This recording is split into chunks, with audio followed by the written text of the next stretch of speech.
Hey, listen, I want to talk to you guys about what's going on throughout the country, but specifically here in Atlanta.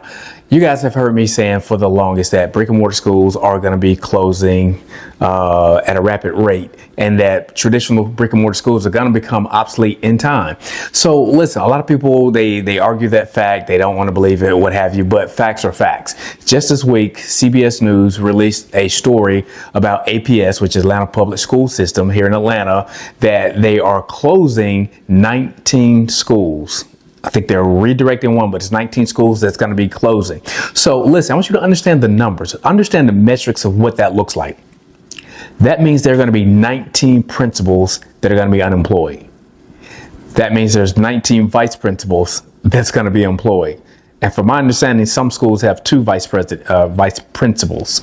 So in that regard, now what you're going to see is that a lot of these principals will have to be forced to go take vice president jobs at other schools if they can even find that. That means those vice principals are now going to have to step back down and more likely become teachers again if they want to stay in the school system.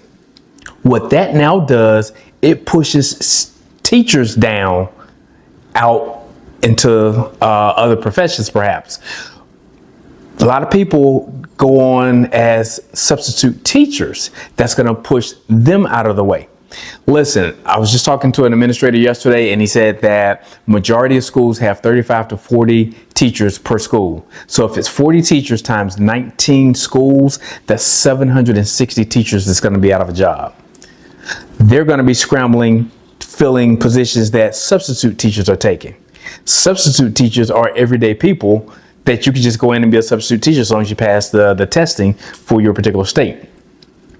I just saw another person that retired from law enforcement after 30 years and took on a job in the school system. That will be one of the first to go. You guys heard the saying, last hired, first fired. So it's a trickle down effect that affects everybody, or a lot of people anyway.